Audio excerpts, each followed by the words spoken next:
സാറേ, കണ്ണൂരിലെ ADM ആയിരുന്നു നവീൻ ബാബുവിൻ്റെ മരണം. അതേക്കുറിച്ച് കൂടുതൽ അന്വേഷണം കേന്ദ്ര ഏജൻസി നടത്തണമെന്ന് ഭാര്യ മഞ്ജുഷ ആവശ്യപ്പെട്ടിരിക്കുകയാണ്. ഹൈക്കോടതിയെ സമീപിക്കുകയും ചെയ്തു. അപ്പം ആ മരണത്തിൽ ദുരൂഹതയുണ്ടെന്ന് ഇന്നും അവർ വിശ്വസിക്കുന്നു. അപ്പോൾ എന്തോ കുഴപ്പമില്ലേ ഈ സർക്കാർ ഏജൻസികൾ ഇതുവരെ നടത്തിയ അന്വേഷണത്തിൽ? അതായത് മഞ്ജുഷ ഈ ടെലിവിഷൻ ക്യാമറകൾക്ക് മുമ്പിൽ 2-3 തവണ വന്നിട്ടുണ്ടല്ലോ. അപ്പോൾ അവരുടെ പ്രതികരണങ്ങളിൽ നിന്ന് നമുക്ക് അത്യാവശ്യം വ്യക്തമായിരുന്നു അവർ CBI അന്വേഷണം ആവശ്യപ്പെട്ട് ഹൈക്കോടതിയെ സമീപിക്കാൻ സാധ്യതയുണ്ട് എന്നുള്ളത് വളരെ വ്യക്തമായിരുന്നു. കാരണം എന്താണെന്ന് വെച്ചാൽ അവർ ദിവ്യയുടെ കേസ് വന്നല്ലോ. അതെ, പ്രത്യേകിച്ച് അവർക്ക് ജാമ്യം കൊടുക്കുന്ന അവസ്ഥ ഉണ്ടായല്ലോ PP ദിവ്യയ്ക്ക്. അന്നൊക്കെയാണ് രംഗത്ത് വന്നിട്ട് ആ ജാമ്യം കൊടുത്തതിലൊന്നും അത്ര തൃപ്തി ഈ നവീൻ ബാബുവിൻ്റെ ഭാര്യ മറ്റേ മഞ്ജുഷയ്ക്ക് ഉണ്ടായിരുന്നില്ല. അപ്പോൾ കുറച്ച് നാളായിട്ട് ഇതിൻ്റെ അകത്ത് പാർട്ടി ഒരു ഇരട്ടത്താപ്പ് കാണിക്കുന്നുണ്ട് എന്നുള്ളത് നമുക്കും ഒക്കെ വ്യക്തമായിരുന്നല്ലോ, പൊതുജനത്തിനുമൊക്കെ അറിയാം. ഇത് അവിടുത്തെ പാർട്ടിയോട്, പത്തനംതിട്ടയിലെ പാർട്ടിയോട് നവീൻ ബാബുവിൻ്റെ കുടുംബത്തോട് ചേർന്ന് നിൽക്കുന്ന പോലെ ഭാവിക്കാനും കണ്ണൂരിലെ പാർട്ടിയോട് ദിവ്യയുടെ കൂടെ നിൽക്കുന്നു എന്ന് ഭാവിക്കാനും പാർട്ടി പറഞ്ഞതുപോലെയാണ് പ്രേക്ഷകർക്കൊക്കെ തോന്നിയിട്ടുള്ളത്, വായിക്കുന്നവർക്കൊക്കെ തോന്നിയിട്ടുള്ളത് അങ്ങനെയാണ്. കാരണം എന്താണെന്ന് വെച്ച് കഴിഞ്ഞാൽ ദിവ്യയുടെ കാര്യത്തിൽ പിന്നെ പാർട്ടിയുടെ ഒരു സ്ഥിരം വക്കീലുണ്ടല്ലോ, പാർട്ടിയുടെ കാര്യങ്ങളൊക്കെ നോക്കുന്ന ആ വക്കീലിനെ തന്നെയാണ് ഏൽപ്പിച്ചിരുന്നത്. അല്ലാതെ ദിവ്യയുടെ കാര്യങ്ങളുമായിട്ട് തന്നെ ചെയ്തോട്ടെ എന്ന് വിചാരിച്ചിട്ടല്ല, പാർട്ടി തന്നെയാണ് വക്കീലിനൊക്കെ ഏൽപ്പിച്ചു കൊടുത്തിരിക്കുന്നത്. ആദ്യം ജാമ്യം നിഷേധിച്ചിരുന്നു, പക്ഷെ പിന്നീട് ജാമ്യത്തിൽ ഇവർ രോഗമുള്ള അച്ഛനെ മാതാപിതാക്കളെ നോക്കാണ്ടെന്നോ കൊച്ചുകുട്ടിയുണ്ട് എന്നൊക്കെ പറഞ്ഞിട്ട് അതാദ്യവും പറയാവുന്ന ഗ്രൗണ്ട് തന്നെയാണല്ലോ. സാർ, ഇപ്പോൾ അതിനകത്തൊരു സംശയം ഞാൻ ചോദിക്കുന്നത്, ഈ മരണം നടന്നതിൻ്റെ പിറ്റേ ദിവസം നവീൻ ബാബുവിൻ്റെ ബോഡി കണ്ണൂരിൽ നിന്ന് പത്തനംതിട്ടയിലേക്ക് കൊണ്ടുവരണം. ഈ സമയത്ത് ദൃശ്യമാധ്യമങ്ങൾ കൂടുതലും പത്തനംതിട്ടയിലെ വീട്ടിലാണ് കേന്ദ്രീകരിച്ചത്. നമ്മൾ കാണുന്ന ദൃശ്യങ്ങളിലെല്ലാം തന്നെ 1-2 മന്ത്രിമാർ ആ വീട്ടിലുണ്ടായിരുന്നു. അതായത് ആ മന്ത്രിമാരും CPMൻ്റെ നേതാക്കളുടെയും സാന്നിധ്യത്തിലല്ലാതെ മീഡിയയ്ക്ക് അവരുടെ അടുത്തുനിന്ന് ഒരു റെസ്പോൺസ് പോലും എടുക്കാൻ പറ്റില്ലായിരുന്നു. എന്ന് പറഞ്ഞാൽ മറ്റൊരു കാര്യവും അവർ പറയരുത്, ഞങ്ങൾ എല്ലാ കാര്യവും ഏറ്റിട്ടുണ്ടെന്ന് കൃത്യമായ സർക്കാർ സംവിധാനം അവരെ ബോധ്യപ്പെടുത്തിക്കൊണ്ടിരിക്കുകയാണ്. മാത്രമല്ല, അത്തരം ഒരു സിറ്റുവേഷനിൽ ഈ ഭാര്യ മറ്റൊരു കാര്യവും പറയാതിരിക്കാൻ വേണ്ട, നമ്മൾ ബ്രെയിൻ വാഷ് ചെയ്യാന്നൊക്കെ പറയില്ലേ, അതുപോലെയുള്ളൊരു സമ്മർദ്ദം അവർക്ക് മേൽ ചുമത്തിയിരുന്നു, അല്ലെ ചെലുത്തിയിരുന്നു എന്നാണ് ഇപ്പോൾ നമ്മളൊന്ന് ആലോചിച്ച് നോക്കിയാൽ മനസ്സിലാകുന്നത്. ശരിയല്ലേ? ഒരു മാധ്യമത്തിൻ്റെ അടുത്ത് പോലും അവർക്ക് കൃത്യമായിട്ട് അന്ന് പറയാനുള്ള മാനസികാവസ്ഥയില്ല. മാത്രവുമല്ല, ഒന്നും പറയരുത്, സർക്കാർ എല്ലാ കാര്യങ്ങളും ഏറ്റു, സർക്കാർ ഇക്കാര്യത്തിൽ നിങ്ങളുടെ കൂടെയുണ്ട്, പാർട്ടി നിങ്ങളുടെ കൂടെയുണ്ട് എന്നൊരു മെസ്സേജ് അവിടെ കൊടുത്തു വെച്ചിരുന്നു. എന്ന് പറഞ്ഞാൽ ആ വീട്ടിൽ ഇടയ്ക്കിടയ്ക്ക് ഉദയഭാനു പോയിക്കൊണ്ടിരുന്നു, ജില്ലാ സെക്രട്ടറി. അതെ, നമ്മളൊക്കെ കണ്ടുകൊണ്ടിരുന്നതാണ്. എന്നിട്ട് ഉദയഭാനു ഞങ്ങൾ ഈ കുടുംബത്തിൻ്റെ കൂടെയാണെന്ന് ഇടയ്ക്കിടയ്ക്ക് കൊണ്ടിരിക്കുന്നുണ്ടായിരുന്നു. അതെ, ഇപ്പം എന്താണെന്ന് വെച്ചാൽ പാർട്ടിയെ സംബന്ധിച്ചിട്ട് ആ ഒരു സാഹചര്യം മാറിയിട്ടുണ്ട്. എന്താണെന്ന് വെച്ചാൽ ദിവ്യക്ക് ജാമ്യം കിട്ടിയല്ലോ. ദിവ്യ ജയിലിൽ കിടക്കുമ്പോൾ മാത്രമേ കുഴപ്പമുള്ളൂ. കാരണം ഇപ്പോൾ പിന്നെ അവരെ ബ്രാഞ്ചിലേക്ക് തരം താഴ്ത്തി. അതൊക്കെ സാധാരണഗതിയിൽ മറ്റുള്ളവരെ ബോധിപ്പിക്കാനും ഒക്കെ ബ്രാഞ്ചിൽ തരം താഴ്ത്തി കഴിഞ്ഞാലൊക്കെ എപ്പോൾ വേണമെങ്കിലും വയ്ക്കും. അടുത്ത പാർട്ടി സമ്മേളനമൊക്കെ ആകുമ്പോഴൊക്കെ കയറി വരാവുന്നതൊക്കെ അല്ലേ ഉള്ളൂ. അങ്ങനെയൊക്കെ വന്നിട്ടുള്ള ആളുകളൊക്കെ ഉണ്ട്. അപ്പോൾ ആളുകളുടെ മുമ്പിൽ അവർക്കെന്താണെന്ന് വെച്ച് കഴിഞ്ഞാൽ നവീൻ ബാബു ഇനി ഇല്ലല്ലോ, മഞ്ജുഷ തഹസീൽദാരല്ലേ റാന്നിയിൽ. അപ്പോൾ അവരുടെ ജോലിയിൽ പൊക്കോളും. ദിവ്യ ആണെങ്കിൽ ദിവ്യയെ സംബന്ധിച്ച് ഒരുപാട് ആഗ്രഹങ്ങൾ പാർട്ടിക്കുണ്ടേ. ഭാവിയിൽ മന്ത്രിയൊക്കെ ആയിട്ടല്ലേ കരുതുന്നത്. അതെ അതെ, ദിവ്യ പാർട്ടിക്ക് വേണ്ടി കണ്ണൂരിന്റെ ഒരു വനിതാ മുഖം ഭാവിയിൽ അങ്ങനെ തന്നെ പറയാം. ഈ സർവകലാശാല യൂണിയനിലൊക്കെ ഉണ്ടായിരുന്നു, ചെയർപേഴ്സണോ മറ്റോ അങ്ങനെ എന്തോ ആയിരുന്നു. പിന്നെ ജില്ലാ പഞ്ചായത്തിൽ 5 വർഷം വൈസ് പ്രസിഡന്റ് ആയിരുന്നു, പിന്നീടാണ് ഇപ്പൊ പ്രസിഡന്റ് ആയത്. 10 വർഷത്തോളം എക്സ്പീരിയൻസ്. പടിപ്പടിയായിട്ട് ഇങ്ങനെ ഉയരുന്നതിന്റെ ഇടയ്ക്ക് ഒരു പടിയിൽ സ്ലിപ്പ് പറ്റിയതാണ്. അതെ. അപ്പോൾ നവീൻ ബാബു പാർട്ടിയുടെ കൂടെ നിന്നിട്ടുള്ള കുടുംബമാണത്. പക്ഷെ അതൊരു കുടുംബം മാത്രമാണല്ലോ, അതിൻ്റെ അകത്ത് ഇനി പാർട്ടി പ്രവർത്തകരൊന്നും ഇല്ലല്ലോ, സഖാക്കള് നവീൻ ബാബുവിൻ്റെ കുടുംബത്തിലില്ല. പിന്നെ 2 കുട്ടികളാണ്, അവർ പഠിച്ചുകൊണ്ടിരിക്കുകയൊക്കെയാണ്, അവർ സഖാക്കളൊന്നും അല്ല താനും. അപ്പോൾ പാർട്ടിക്ക് അത്യാവശ്യം PP ദിവ്യയാണ്. കാരണം ഇപ്പോൾ അങ്ങനെ കൊള്ളാവുന്ന കേഡറുകളൊന്നും പാർട്ടിക്ക് കിട്ടുന്നില്ല. എന്തെങ്കിലും ബുദ്ധിയും വിവരമുള്ള ആളുകൾ, കാരണം എല്ലാവരും ഗൾഫിലൊക്കെ പോയില്ലേ വിവരമുള്ളൂ. പിന്നെ പിള്ളേരൊക്കെ ആണെങ്കിൽ IT രംഗങ്ങളിലും ഒക്കെ പോയി. ഇവിടുത്തെ കോളേജുകളിലൊന്നും പഠിക്കാനൊന്നും ഇപ്പോൾ കൊള്ളാവുന്ന കുടുംബങ്ങളിൽ നിന്നും ആളുകൾ കിട്ടുന്നില്ല. ഗവർണർ പറയാറില്ല ഉന്നത വിദ്യാഭ്യാസം മോശമാണെന്ന് പറഞ്ഞു. കോളേജുകളിലൊക്കെ ഇപ്പോൾ ഈ ആർട്സ് ആൻഡ് സയൻസ് കോളേജിലൊക്കെ സീറ്റൊക്കെ ഒഴിഞ്ഞു കിടക്കുകയാണ്. അപ്പോൾ അങ്ങനെ കഴിയുന്നവർ ഒക്കെ എന്തെങ്കിലും ഒരു മധ്യവർത്തി കുടുംബങ്ങളിൽ നിന്നൊക്കെ ഉള്ളവരൊക്കെ കേരളത്തിൻ്റെ പുറത്തേക്കല്ലേ പഠിക്കാൻ അയക്കുന്നത്. അപ്പോൾ ആ അവസ്ഥയാണ് പഠന കാര്യങ്ങളിലൊക്കെ ഉള്ളത്. അപ്പം കേഡറിന് കിട്ടുന്നില്ല എന്ന് ഞാൻ പറഞ്ഞത്. രാഷ്ട്രീയത്തിൽ നിന്ന് ആരെയും ഉയർത്തിക്കൊണ്ടുവരാൻ പറ്റുന്നില്ല. അതെ, പാലക്കാട്ട് തന്നെ കേഡറില്ലാത്തതുകൊണ്ടാണല്ലോ സരിനെ എടുത്തു വെച്ചത്. സ്വതന്ത്രന്മാർ ധാരാളം പാർട്ടിക്ക് ഉണ്ടായി വരുന്നു. കാരണം എന്താണെന്ന് വെച്ച് കഴിഞ്ഞാൽ അങ്ങനെ കൊള്ളാവുന്ന ആളുകളെ ഒന്നും ഉണ്ടാക്കിയെടുക്കാനായിട്ട് പറ്റുന്നില്ല, ജയിക്കുന്നുമില്ല പല സ്ഥലത്തുമൊക്കെ. അപ്പോൾ ആ അവസ്ഥയിൽ PP ദിവ്യയെ നിലനിർത്തേണ്ടത് ആവശ്യമാണ് എന്ന് കരുതിയിട്ട് PP ദിവ്യയ്ക്ക് വേണ്ട തരത്തിലുള്ള നിയമസഹായം പാർട്ടി PP ദിവ്യയുടെ കൂടെയാണ്. പക്ഷേ ഉദയഭാനു കുറച്ച് ദിവസം വീട്ടിൽ പോയിരുന്നു, ഞങ്ങൾ നിങ്ങളുടെ കൂടെയാണെന്ന് മഞ്ജുഷയോട് പറഞ്ഞിരുന്നെങ്കിലും ഇപ്പോൾ ഉദയഭാനുവിനോ ജില്ലാ പാർട്ടിക്കോ ആ റോളില്ല. പിന്നെ പത്തനംതിട്ടയിൽ ഭീകരമായ വിഭാഗീയത.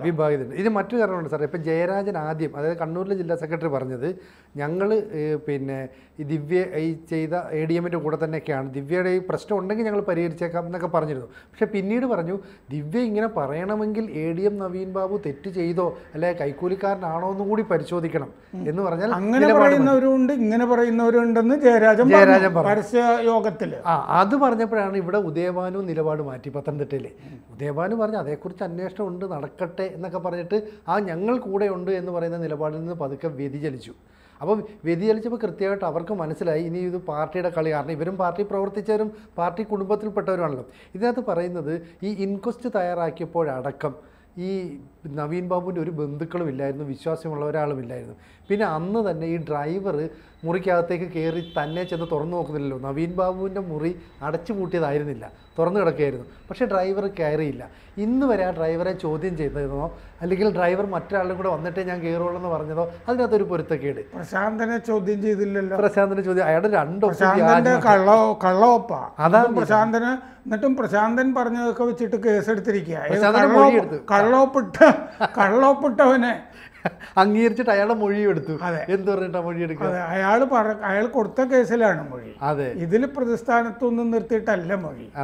അതാണ് ഒരാൾ മര്യാദക്കുള്ള പരാതി കൊടുത്തിട്ടില്ല, എന്നിട്ട് ആ കേസിൽ മൊഴിയെടുത്തിരിക്കുന്നു. പിന്നെ കളക്ടർ നൽകിയതിനകത്ത് എന്താ, കളക്ടർ ആദ്യം പറഞ്ഞതല്ല, പിന്നീട് ഗീത എന്ന് പറഞ്ഞ ഡെപ്യൂട്ടി ലാൻഡ് റവന്യൂ കമ്മീഷണർ വന്നപ്പോൾ പറഞ്ഞത്. മാത്രമല്ല മുദ്രവെച്ച കവറിൽ കളക്ടർ കൊടുത്തു. എന്തിനാണ് മുദ്രവെച്ച കവറിൽ കൊടുക്കുന്നത്? നേരിട്ട് പറയാമായിരുന്നല്ലോ. പിന്നെ കളക്ടറുടെ അന്നത്തെ ബോഡി ലാംഗ്വേജ് ഇങ്ങനെ വാ പൊത്തിപ്പിടിച്ചുകൊണ്ടിരിക്കുന്നത് ചിരിക്കുകയാണ്, ഒരു പരിഹാസ രീതിയിലാണെന്ന് തോന്നുന്നു. അപ്പോൾ ഇതൊക്കെ തന്നെ ഒരു ഡെപ്യൂട്ടി തഹസിൽദാർ എന്ന നിലയിൽ നിൽക്കുന്ന അവർക്കത് മനസ്സിലാകാനുള്ള സെൻസ് ഉണ്ടല്ലോ. മാത്രമല്ല സ്വന്തം ഭർത്താവ് പറഞ്ഞിട്ടുണ്ട് ഈ കളക്ടറും ADMും തമ്മിൽ ഒരു ബന്ധവും ഇല്ല, അല്ല ടേംസിലല്ല. എനിക്കൊരു തെറ്റുപറ്റി എന്ന് നവീൻ ബാബു പറഞ്ഞായിട്ട് കളക്ടർ പറഞ്ഞു, ദുരൂഹമായ വാചകം പറഞ്ഞു. അതെ. അപ്പൊ ഇവര് പറയുന്നു ഒരു തെറ്റുപറ്റി എന്ന് പറഞ്ഞാൽ അത് കഴിഞ്ഞും നവീൻ ബാബു കുറച്ച് കാര്യങ്ങൾ പറഞ്ഞിട്ടുണ്ടാവണമല്ലോ. ഇങ്ങനെ പറഞ്ഞിട്ടുണ്ടെങ്കിൽ അതുകൂടി പറയാനായിട്ട് കളക്ടർക്ക് ബാധ്യത ഉണ്ടല്ലോ, അത് പറഞ്ഞില്ല.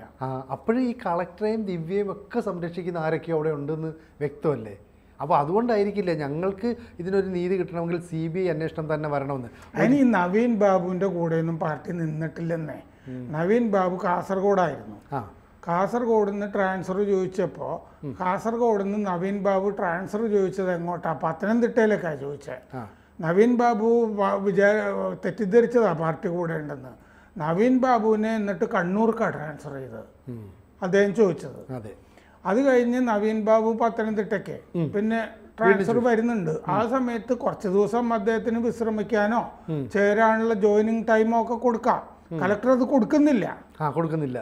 അതിനു മുമ്പ് ഒരു പ്രശ്നമുണ്ട്. ഈ റവന്യൂ വകുപ്പ് കൈകാര്യം ചെയ്യുന്ന CPI ആണ്. അപ്പം അതേക്കുറിച്ച് കൂടുതൽ ഇവർ പ്രഷർ ചെലുത്തി നോക്കിയപ്പം CPMലെ സർവീസ് സംഘടനയാണ് നവീൻ ബാബുവിൻ്റെ ട്രാൻസ്ഫറിനെ എതിർത്തത്. അതാണ് ഞാൻ ഈ പറഞ്ഞു വന്നത്. കാസർഗോഡ് നിന്നുള്ള ട്രാൻസ്ഫറിൽ CPM സഹായിച്ചില്ല. കാസർഗോഡ് നിന്ന് അദ്ദേഹത്തിന് റിട്ടയർ ചെയ്യാറായല്ലോ, ഒരു വർഷം ഇല്ല. അപ്പോൾ പാർട്ടി വിചാരിച്ചു കഴിഞ്ഞാൽ പത്തനംതിട്ടയ്ക്ക് കിട്ടുന്നതാണ് നവീൻ ബാബു വിചാരിച്ചിരുന്നത്. പക്ഷേ കാസർഗോഡ് നിന്ന് കണ്ണൂർക്കാണ് തട്ടിയത്. അപ്പം അതിൻ്റെ ഇടയ്ക്ക് പാർട്ടിക്ക് വേണ്ടപ്പെട്ട വേറെ ആരോ ഉണ്ടായിരുന്നു എന്നുള്ളതാണ് അതിൽ നിന്ന് തെളിയുന്നത്. നവീൻ ബാബുവിനെയോ നവീൻ ബാബുവിൻ്റെ കുടുംബത്തിനെയൊന്നും പാർട്ടിക്ക് വേണ്ടെന്നേ. ഇപ്പോൾ ഈ നവീൻ ബാബുവിൻ്റെ ഭാര്യ ഉന്നയിച്ചിരിക്കുന്ന ഗുരുതരമായ ഒരു ആരോപണം, അതായത് നവീൻ ബാബു എന്ന് പറയുന്ന തൻ്റെ ഭർത്താവിനെ കൊന്ന് കെട്ടിത്തൂക്കിയതാണെങ്കിലോ, അതൊരു വലിയ ആരോപണമല്ലേ. കൊന്ന് കെട്ടിത്തൂക്കിയതാണെങ്കിൽ കുറച്ച് പാർട്ടിക്കാർക്ക് അതിനകത്ത് ഇൻവോൾവ്മെൻ്റ് ഉണ്ട്. ഈ ഡ്രൈവർക്കും അതിനകത്തൊരു പക്ഷേ പങ്കാളിത്തം ഉണ്ടാവില്ല. കാരണം ഡ്രൈവർ ഒരു സ്ഥലത്ത് കൊണ്ടുപോയി ഇറക്കുന്നു. അങ്ങനെ ഇറക്കുമ്പോൾ ഇങ്ങനെയുള്ള ഒരു ദുരൂഹ സാഹചര്യത്തിൽ എന്തിനാണ് അവിടെ ഇറക്കിയത്? സ്കൂട്ടറിൽ കാണുന്നത് പ്രശാന്തനാണ്. പ്രശാന്തൻ കൈക്കൂലി കൊടുക്കാൻ പോയത്. പക്ഷേ ഇവർ തമ്മിൽ അടുത്ത് നിന്ന് സംസാരിക്കുന്നതിൻ്റെ ഒരു ദൃശ്യങ്ങളും ഇല്ല. അയാൾ പോയപ്പം ഇവർ പ്ലാൻ ചെയ്ത് ഒരു സ്ഥലത്തു നിന്ന് ദൃശ്യങ്ങൾ എടുത്തു എന്നാണ്. അപ്പോൾ കൊന്ന് കെട്ടിത്തൂക്കിയതാണ് എന്ന് വരെ ഒരു ഭാര്യ ഒരു പരാതി ഉന്നയിക്കുമ്പോൾ ഈ കേന്ദ്രാന്വേഷണം നടത്താൻ കുറച്ച് കൊന്നു കെട്ടിത്തൂക്കിയതാണെന്ന് ആരോപിക്കുന്നതിന് ഈ ബലപ്പെടുത്തുന്ന കുറച്ച് കാര്യങ്ങളുണ്ട്. എന്താണെന്ന് വെച്ച് കഴിഞ്ഞാൽ ഇപ്പോഴത്തെ റിപ്പോർട്ട് പ്രകാരം ഒരു പുലർച്ചെ 4:30-ക്കോ 5:30-ക്കോ ഇടയ്ക്കാണ് മരണം നടന്നിരിക്കുന്നത്. അദ്ദേഹം ട്രെയിനിൽ വരാനായിട്ട് ബുക്ക് ചെയ്യുകയോ ഒക്കെ ചെയ്തിരുന്നതാണ്. റെയിൽവേ സ്റ്റേഷനിലൊക്കെ പോയി ആലോചിക്കുക എന്നൊക്കെയാണ് ഇപ്പോൾ തിയറിയൊക്കെ കൊണ്ടുവന്നിരിക്കുന്നത്. അദ്ദേഹം ട്രെയിനിൽ കയറിയിട്ടുണ്ടെങ്കിലോ എന്നൊരു സംശയമുണ്ട്. ട്രെയിനിൽ കയറിയ ശേഷം ഇടയ്ക്ക് വെച്ചിട്ട് അദ്ദേഹത്തിന് പിടികൂടി തിരിച്ചു കൊണ്ടുവന്നാണോ എന്നൊരു സംശയമുണ്ട്. അല്ല, അതിനകത്ത് പ്രശ്നം എന്ന് പറയുന്നത് ഇടയ്ക്കൊരു വാർത്ത വന്നത് റെയിൽവേ സ്റ്റേഷനിൽ ഇദ്ദേഹം പോയി ഇരിക്കുകയും ട്രെയിൻ കാത്തിരുന്നതിന് ശേഷം അവിടെ നിന്ന് പിന്നീട് തിരിച്ചു വന്ന പക്ഷേ ഈ റെയിൽവേ പോലീസ് അതേക്കുറിച്ച് കൂടുതൽ അന്വേഷണം നടത്തുകയും CCTV പരിശോധിക്കുകയും ചെയ്തപ്പോൾ അദ്ദേഹം റെയിൽവേ സ്റ്റേഷനിൽ എത്തിയിട്ടില്ല. അപ്പോൾ അങ്ങനെ ഒരു കഥ മെനഞ്ഞെടുത്തതും ചില ആൾക്കാരല്ലേ. അപ്പോൾ റെയിൽവേ സ്റ്റേഷനിൽ ഉണ്ടായിരുന്നു എന്നുള്ളതും കഥയാണ്. കുറച്ച് ദൂരം പോയിട്ടുണ്ടാവാം എന്നുള്ളതും കഥയാണ്. അതെ. അപ്പം മാത്രമല്ല, ഇദ്ദേഹം ഇറങ്ങിയ സ്ഥലത്തു നിന്ന് ഈ റെയിൽവേ സ്റ്റേഷന് തൊട്ടടുത്താണല്ലോ ഈ പറയുന്ന അമ്പലത്തിൻ്റെ അടുത്തുനിന്ന് പോകണമെങ്കിൽ 2 കിലോമീറ്ററോളം ഉണ്ട് ഈ സ്ഥലത്തേക്ക്. അപ്പോൾ ഓട്ടോ പിടിക്കണമെങ്കിൽ ഇത്രയും കാലത്തിലുള്ളൊരു ഓട്ടോ ഡ്രൈവർ പറയില്ലേ, ഈ ഡ്രൈവർ ഈ ADM എൻ്റെ ഓട്ടോയിലാണ് വന്നത്, പുലർച്ചെ ഞാനിവിടെ കൊണ്ടുവന്ന് വിട്ടു, അല്ലെങ്കിൽ രാത്രി കൊണ്ടുവിട്ടു. ഇത്രയും സെൻസിറ്റീവായ ഒരു കേസാകുമ്പോൾ ഇന്ന് വരെ ഒരു ഓട്ടോ ഡ്രൈവറും വന്നിട്ടില്ലല്ലോ. അല്ലെങ്കിൽ പോലീസ് അതിനെക്കുറിച്ച് അന്വേഷിക്കുന്നു നമ്മൾ എവിടെയും കേട്ടില്ല. നളിൻ ബാബു ഒരു മെസ്സേജ് അയക്കുന്നില്ലേ? അയക്കുന്നുണ്ട് മൊബൈലിൽ ഒരു സഹപ്രവർത്തകന്. അതെ, ആ മെസ്സേജ് അതിനെക്കുറിച്ചും കൂടുതൽ അന്വേഷണമൊന്നും വന്നായിട്ട് നമ്മൾ കാണുന്നില്ല. ഇനി അന്വേഷിക്കുന്നുണ്ടോ എന്നറിയില്ല. പക്ഷേ ഇവിടെ ദുരൂഹതയുടെ ഒരുപാട് ഘടകങ്ങൾ നമുക്കിത്രയുണ്ടെങ്കിൽ. മാത്രമല്ല നവീൻ ബാബു ഭാര്യയെ വിളിച്ച് സംസാരിക്കുന്നുണ്ട്. അവർ കാര്യങ്ങളൊക്കെ അവിടെ ദിവ്യ ഇങ്ങനെ പറഞ്ഞു, ഇതിന്റെ കാര്യമൊക്കെ അവര് കാര്യങ്ങൾ തുറന്ന് അങ്ങോട്ടും ഇങ്ങോട്ടും പറയുന്ന ദമ്പതിമാരാണെന്നുള്ളത് വളരെ വ്യക്തമാണ്. കാരണം അവർ റാന്നി തഹസിൽദാരാണല്ലോ മഞ്ജുഷ. അതെ അതെ. അവര് പല സംശയങ്ങളും വരുമ്പോൾ ഭർത്താവിനോട് ചോദിക്കാറുണ്ട് എന്ന് അവർ പറയാറുണ്ട്. അവർ പറയുകയും ചെയ്തിട്ടുണ്ട്, നിങ്ങൾ ഇങ്ങ് വാ, നമുക്ക് ഇവിടെ വന്നതിന് ശേഷം സംസാരിക്കാം. വലിയൊരു ആശ്വാസമല്ലേ? അങ്ങനെ ഒരു ആശ്വാസവും സാന്ത്വനവും ഉണ്ട്. ഇവിടെ വന്ന ശേഷം നമുക്ക് തീരുമാനിക്കാമെന്ന് ഭാര്യ പറഞ്ഞും കൊടുക്കുന്നു. അതെ. എന്നിട്ട് ഞാൻ ബസ്സിൽ വരണം, വേണ്ട നിങ്ങൾ ട്രെയിൻ ബുക്ക് ചെയ്തല്ലേ, അതിൽ പോന്നാൽ മതി, നമുക്ക് ഇവിടെ വന്നിട്ട് സംസാരിക്കാം. അതല്ലേ ഏറ്റവും വലിയൊരു ആശ്വാസം. ആത്മഹത്യ ചെയ്യാനുള്ള സാധ്യത വളരെ കുറവാണ്. എന്താണെന്ന് വെച്ച് കഴിഞ്ഞാൽ 2 പെൺകുട്ടികളാണ്. അതെ. അപ്പോൾ അതിനെപ്പറ്റിയൊക്കെ ഒരു രക്ഷകർത്താവ് എന്നുള്ള നിലയ്ക്ക് ഒരു കരുതലുമൊക്കെ ഉണ്ടാവുന്ന ഒരു ആളായിട്ട് തന്നെയാണ് നമുക്ക് തോന്നുന്നത് അദ്ദേഹത്തിൻ്റെ ഇതുവരെയുള്ള ജീവിതം വെച്ചിട്ട്. ഒരു തെറ്റെനിക്ക് പറ്റി എന്ന് പറഞ്ഞു കഴിഞ്ഞാൽ ബാക്കി ഭാഗമൊന്നും പറഞ്ഞില്ലല്ലോ. മാത്രമല്ല ഇത് ചെയ്തു കൊടുത്തു കഴിഞ്ഞല്ലോ. മാത്രമല്ല അത് വളരെ പെട്ടെന്ന് ചെയ്തിരിക്കുന്ന പോലെ എനിക്ക് തോന്നുന്നത്. കാരണം ഒരു വളവിൽ ഒരുപാട് പ്രശ്നങ്ങളിലെടുത്ത് എതിർ റിപ്പോർട്ടൊക്കെ ഉള്ള സ്ഥലത്ത് പോലീസും ഒക്കെ എതിരായിട്ട് റിപ്പോർട്ട് ചെയ്തിരുന്നല്ലോ പെട്രോൾ ബങ്ക് കൊടുക്കാനുള്ള പ്രശ്നത്തിനെ പറ്റി. ഒരു ഫെബ്രുവരിയിലോ മറ്റോ ആണ് അത് നീങ്ങുന്നതെന്ന് തോന്നുന്നു. 5-6 മാസം കൊണ്ട് സംഗതി റെഡി ആയിട്ടുണ്ടല്ലോ. ഉണ്ട്. അപ്പോൾ ആ ഒരു സ്ഥലത്തെക്കുറിച്ച് ഈ ജില്ലാ പഞ്ചായത്ത് പ്രസിഡന്റ് ദിവ്യയ്ക്ക് എന്തായിരുന്നു താല്പര്യം അത് പറയുന്നില്ല. ഈ ദിവ്യയുടെ സഹോദരൻ്റെ പേരിൽ പൈതൽമലയിൽ കുറേ സ്ഥലം വാങ്ങിയിട്ടുണ്ട്. ഈ സ്ഥലം വാങ്ങാനുള്ള പൈസ ദിവ്യയുടെ സഹോദരന് ഇല്ല. ആസ്തി വെച്ച് നോക്കിയാൽ ഇനി ദിവ്യയെ സഹായിച്ചാണെങ്കിൽ അതിൻ്റെ ഒരു സാമ്പത്തിക സ്രോതസ് എവിടെയെന്നാണ്. ഇതൊക്കെ അറിയണമല്ലോ. ഇത്തരം കാര്യങ്ങളെക്കുറിച്ച് പ്രശാന്ത് പരിയാരം മെഡിക്കൽ കോളേജിൽ ഒരു താഴെ നിലവാരത്തിലുള്ള ഒരു അറ്റൻഡർ പോലത്തെ ഒരു പോസ്റ്റാണ്. അയാൾക്ക് 1 കോടി രൂപ കൊടുത്തിട്ട് ഈ പെട്രോൾ ബങ്ക് സ്ഥാപിക്കാനായിട്ട് അയാൾക്ക് വകുപ്പില്ലല്ലോ. ഇല്ല. പിന്നെ ഒരു പള്ളിയുടെ സ്ഥലമല്ലേ. അതെ, 40 ലക്ഷം രൂപ ലീസിന് മാസം 40,000 രൂപ റെന്റ് കൊടുക്കണം. അതിനൊന്നുമുള്ള വകുപ്പില്ല, ബിനാമിയാണ്. അപ്പോൾ ആ കാര്യങ്ങളൊക്കെ കണ്ണൂർ ജില്ലാ കമ്മിറ്റിയിൽ നിന്ന് പുറത്തു വരുമെന്നുള്ളത് കൊണ്ടായിരിക്കാം ഇത്രയും കാലം ഇതിങ്ങനെ മൂടി വെച്ചുകൊണ്ട് വരുന്നത്. അപ്പോൾ ഇനി അത് പറ്റില്ല എന്ന്. അതല്ല എങ്കിൽ PP ദിവ്യ ഈ ശുപാർശകളൊക്കെ ചെയ്തുകൊണ്ടിരുന്നത് ഈ പെട്രോൾ ബങ്ക് സ്ഥലത്തിന് അതിൻ്റെ ശരിക്കുള്ള ആള് ദിവ്യയോ ദിവ്യയുടെ ബന്ധുക്കളോ ദിവ്യയുടെ ഭർത്താവോ ഒന്നും അല്ലാതെ ഒരു ഉന്നത CPM നേതാവ് ആയിരിക്കണം. അതായിരിക്കാം വാസ്തവം. അതായിരിക്കും സംഭവം.